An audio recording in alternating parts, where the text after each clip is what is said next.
Olá, tudo bem? Este é mais um vídeo dedicado à leitura do romance Ressurreição de Tolstói. Hoje nós leremos o capítulo 12 da primeira parte. E antes de iniciarmos a leitura, eu vou retomar o que aconteceu no capítulo anterior, no capítulo 11, para nós então seguirmos adiante, né? Bom, no capítulo anterior, deu início então o processo do julgamento, né? Os réus eles foram arguídos, né, pelo presidente, né, do julgamento, e depois da fase, os jurados foram dispensados e todos eles se encaminharam para a sua sala, né, para as deliberações, né? E a última frase do capítulo anterior é a seguinte: Nekliudov saiu para a sala do júri e ali ficou sentado junto à janela. Bom, o Nekliudov, como nós vimos, né, reconheceu a Maslova, né, e isso já provocou nele um certo impacto, né? E agora ele parece que está um pouco pensativo, né? Ele saiu para a sala dos jurados lá e ficou sentado junto à janela, apartado do resto do grupo, né?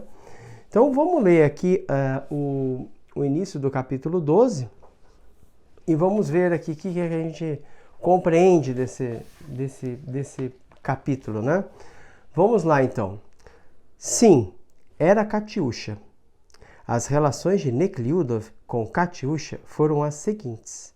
Na primeira vez em que viu Katiusha, ele estava na terceira série da universidade. Preparava a sua tese sobre a propriedade da terra e foi passar o verão na casa das tias. Costumava passar o verão com a mãe e a irmã na vasta propriedade da mãe, perto de Moscou. Mas, naquele ano, a sua irmã se casara e a mãe viajara para uma estação de águas no exterior. Nekliudov tinha de redigir a tese e resolveu passar o verão com as tias. Era muito tranquilo, nos confins onde elas viviam. Não havia distrações. As tias amavam com ternura o seu sobrinho e herdeiro, e ele também as amava. Amava o estilo antigo e a simplicidade da sua vida. Bom, o que acontece aqui então? O Nekliudov confirma, né? Não tem dúvida mais de que de fato é a Katiusha, né? A Maslova, né? É a mesma pessoa. E agora então o que acontece? O narrador, na verdade, ele vai então contar um pouco desse episódio em que o Nekliudov foi passar aí uma temporada na casa das tias quando ele era mais jovem e ainda estava na universidade, né? Então, nós vamos conhecer um pouco dessa época da vida do Nekliudov sob a ótica dele, né? Porque vocês se lembram que lá no capítulo 2, o narrador nos contou em 4, 5 páginas aí toda a vida da Maslova, desde o nascimento até ela ser presa, né? E contou brevemente ali aquele encontro entre eles, né? Entre a Maslova e o Nekliudov, quando eles eram jovens. Agora o Tolstói está retomando isso. É como se o Nekliudov ele estivesse recordando aquele episódio da vida dele após reconhecer a Maslova no tribunal, né? Então nós vamos conhecer essa época da vida do Nekliudov sob a ótica dele. Bom, vamos ler aqui então um trecho do terceiro parágrafo que eu acho importante. Naquele ano, ainda na universidade, ele tinha lido Estática Social de Spencer, e os raciocínios de Spencer sobre a propriedade da terra produziram em Nekliudov uma forte impressão, em especial porque ele mesmo era filho de uma grande senhora de terras. Seu pai não era rico, mas a mãe recebera de dote cerca de 10.000 deciatinas de terra, que são aí, segundo está na nota aqui, 10.900 hectares. É bastante terra. Ele, pela primeira vez, compreendeu então toda a crueldade e a injustiça da propriedade privada da terra e, sendo uma daquelas pessoas para as quais os sacrifícios em nome de exigências morais constituem um prazer espiritual supremo, resolveu não usufruir o direito da propriedade da terra e então, em benefício dos camponeses, abriu mão da terra que lhe cabia por herança paterna. Sobre esse tema, Nekhludoff redigia a sua tese. Esse parágrafo é muito importante, porque você vai conferir mais para frente o impacto dessas leituras no comportamento do Nekhludoff. Né? Nós não vamos tocar ainda nesse assunto, mas aqui o narrador está preparando, está mostrando um pouco dessa história do Nekhludoff, né? Desse passado dele, as leituras que formaram o Nekhludoff e que exercerão uma influência enorme em seu comportamento no momento posterior aqui da narrativa, ok? Então é muito importante esse parágrafo. Ele parece que ele está jogando isso aqui, que ele leu uma obra ao acaso, tal, mas essa obra do Spencer, Estática Social, mas essa leitura aqui é fundamental para ele e o Tolstói está contando um pouco para a gente, um pouco da formação desse nobre, né? E o impacto que essa leitura vai exercer sobre ele no futuro. Bom, o que vai acontecer em seguida? O narrador vai nos mostrar um pouco, vai nos contar, na verdade, né? Como era aí esse cotidiano na casa das tias, né? E como ocorreu aí essa aproximação, né? O conhecimento, né? E a aproximação entre a Katiusha, que é a Maslova, e o Nekhludoff. Vamos ler aqui então, vamos ler aqui uns 3 parágrafos pequenos, 3 parágrafos pequenos aqui. Assim viveu feliz e tranquilo o seu primeiro mês na casa das tias, sem prestar a menor atenção à criada estudante Katiusha, de olhos negros e pés ligeiros. Naquele tempo, Nekhludoff, aos 19 anos, criado sob a asa da mãe, era um jovem de todo inocente. Sonhava com a mulher apenas como uma esposa. Todas as mulheres que, na sua opinião, não podiam ser sua esposa não eram para ele mulheres, mas sim pessoas. Porém, aconteceu que naquele verão, no dia da Ascensão, as tias de Nekhludoff receberam a visita de uma vizinha com seus filhos, 2 mocinhas, um aluno do liceu e também um jovem pintor, filho de mujiques, hospedado na casa deles. Após o chá, foram brincar de pique num campinho recém-carpintado na frente da casa. Chamaram também Katiusha. Depois de trocar de par várias vezes, Nekhludoff teve de correr com ela. Sempre gostava de ver Katiusha, mas nem lhe passava pela cabeça que entre os dois pudesse existir alguma relação especial. Bom, o que é importante notar aqui? Como o Nekhludoff daquela época é diferente do Nekhludoff do tempo presente da narrativa, né? Nós conhecemos aí o protagonista desde os primeiros capítulos e as características principais dele são de uma pessoa sem força de vontade, que tem muita dificuldade para tomar decisões, não consegue se dedicar a nada com afinco, é um cara que ele está sempre titubeando. E aqui nós conhecemos pela primeira vez um homem completamente diferente desse, né? Que é o Nekhludoff da juventude, né? Que é um jovem bem mais, um jovem inocente, né? Como ele mesmo diz. E o que é importante destacar aqui, que está acontecendo em todo esse capítulo, o Tolstói, o narrador, ele está nos contando a vida do Nekhludoff na juventude, né? Ele está contando, ele está voltando lá atrás para nos contar. Até o momento aqui que a gente leu aqui, ele não está mostrando nada, não está revelando algo indiretamente a respeito do Nekhludoff. Ele está apenas contando essa juventude dele, como era a cabeça dele na época, né? E como ele enxergava as mulheres na época. É muito interessante isso, porque aqui nesse momento nós vamos confrontar esse Nekhlyudov, esse jovem Nekhlyudov, com aquele Nekhlyudov racional, que ele ficava lá. Lembre-se bem de um capítulo anterior aí, eu não me lembro agora qual o número, se é o terceiro ou o quarto, em que ele ficava ponderando do ponto de vista racional a respeito do casamento, em relação a aquela moça com quem ele tem uma certa aproximação, mas também não quer casar muito com ela. Então ele faz ponderações racionais. Lembre-se dessa passagem do livro e compare com esse Nekhlyudov da juventude. Como é diferente? E qual que é a importância disso para a narrativa? Como eu já disse aqui várias vezes, nenhum personagem inicia um romance e chega ao final desse romance sem nenhuma alteração, né? Nenhum personagem começa um romance e chega ao fim do romance o mesmo.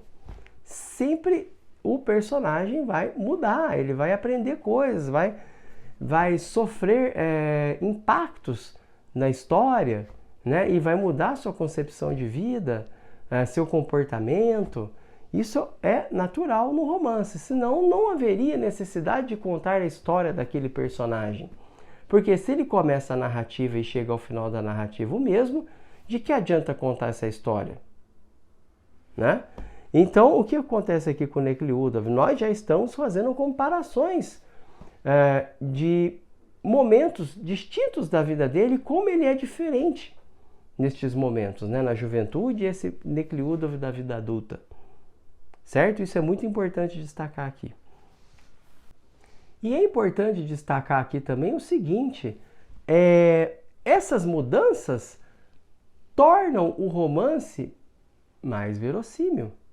Por quê? Nós mudamos ao longo da vida, né? Nós não somos os mesmos na juventude, na fase adulta e depois na velhice, né? Nós mudamos, aprendemos coisas. Então, essas mudanças que o Tolstói está apresentando aqui no romance são um reflexo da vida mesmo, né? Ok? Bom, aí o Nekhlyudov e a Maslow, eles vão se aproximando, né? A Katyusha, né? Aquela é chamada de Katyusha aqui na época, né? Eles vão se aproximando, tal. Então vamos ler aqui um outro trecho. Daí em diante, as relações entre Nekhlyudov e Katyusha mudaram e se estabeleceram aquelas relações peculiares que ocorrem entre um rapaz inocente e uma jovem também inocente, atraídos um pelo outro. Assim que Katyusha entrava num cômodo, ou mesmo quando Nekhlyudov avistava de longe o seu avental branco, tudo para ele parecia iluminado pelo sol. Tudo se tornava o mais interessante, mais alegre, mais significativo. A vida se tornava mais feliz. E o mesmo se passava com ela. Mas não era só a presença e a proximidade de Katyusha que produziam esse efeito em Nekhlyudov.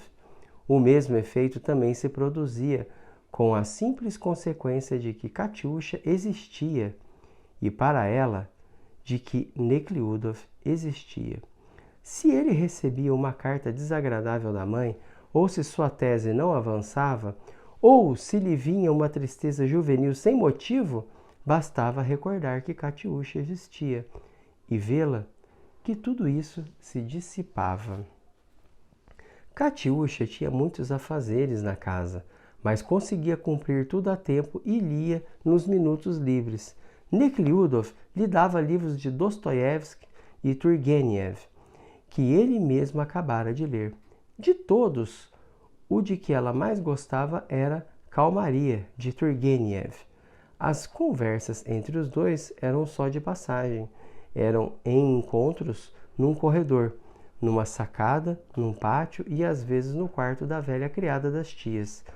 Matriona Pavlovna, com a qual morava Katyusha e aonde Nekhlyudov às vezes ia tomar chá, mordiscando um torrão de açúcar. Essas conversas em presença de Matriona Pavlovna eram as mais agradáveis. Conversar quando estavam sozinhos era pior. Na mesma hora, os olhos começavam a dizer algo completamente distinto, algo muito mais importante do que aquilo que as bocas falavam. Os lábios contraíam-se, vinha uma sensação horrível e eles separavam-se às pressas. Bom, aqui então ele está contando que de fato há uma reciprocidade entre os dois. Eles realmente estão apaixonados um pelo outro. E o que é interessante aqui é o seguinte, não é só uma reciprocidade do sentimento amoroso, mas parece haver até quase uma comunhão de almas entre eles, né? E o que é importante é o seguinte, todas essas informações que o narrador está apresentando aqui para nós, elas serão muito importantes para o que ocorrerá em seguida na narrativa, né? Conhecer como foi esse primeiro encontro, né, da Katiusha e do Nekhlyudov é muito importante para o que vai acontecer depois, né? Para essa crise de consciência do Nekhlyudov. Lembre-se no começo aqui do vídeo que o narrador está contando isso, mas é como se quase que o próprio Nekhlyudov estivesse recordando esses fatos, né? Após reconhecer a Maslova no tribunal, né?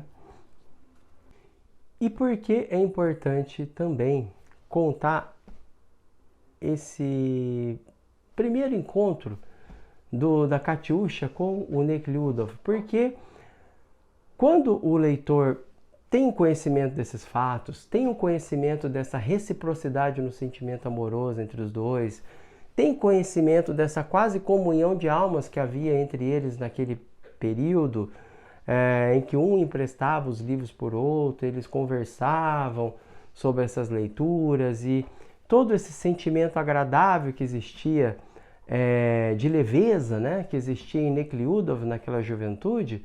Quando o leitor toma conta ele conhece todos esses fatos, ele compreende melhor o impacto que esse reencontro do Nekhlyudov com a Maslova vai produzir nele, né? Aquela moça que ele conheceu lá na casa das tias, por quem ele teve um grande interesse, numa época em que ele era uma pessoa realmente inocente, em que ele se interessou verdadeiramente pela Maslova. Todas essas lembranças vão vir à cabeça do Nekhlyudov quando ele reencontra essa mulher na condição, né, de uma ré num julgamento. É claro que o impacto é muito maior. Se o narrador não traça esse episódio, se ele não nos conta esse episódio desse primeiro encontro entre eles, nós vamos ter dificuldade para entender por que ele se sente tão impactado nesse reencontro com a Maslova no tribunal.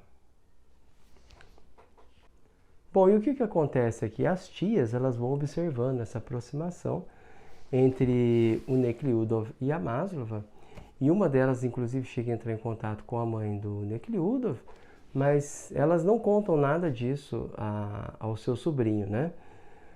E aí então eu vou ler aqui um trecho que eu considero que é o trecho final. Nós vamos ler aqui os últimos parágrafos desse capítulo, que eu considero muito importantes.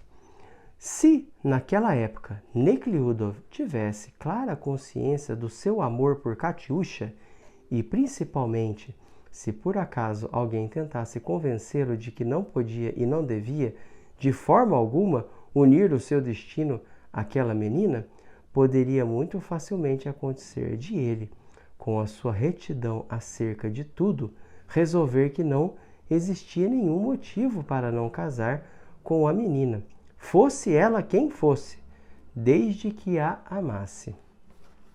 Mas as tias nada lhe diziam sobre os seus receios, e assim ele partiu sem tomar consciência de seu amor por aquela menina. Estava convencido de que seus sentimentos por Katiusha não eram apenas uma manifestação do sentimento de alegria de viver que então enchia todo o seu ser, e que era compartilhado por aquela menina alegre e meiga. Quando Nekhludoff partiu e Katiusha, de pé na varanda junto com as tias, seguiu-o com os olhos negros, cheios de lágrimas e um pouco vesgos, ele sentiu, no entanto, que deixava para trás algo belo, precioso, que nunca mais se repetiria. E lhe veio uma grande tristeza.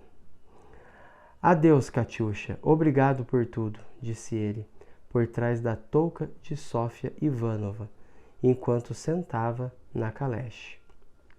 Adeus, Dmitri Ivanovitch, disse ela, com sua voz agradável, carinhosa e, contendo as lágrimas que enchiam seus olhos, correu para o vestíbulo, onde pôde chorar livremente. Bom, o que nós percebemos aqui?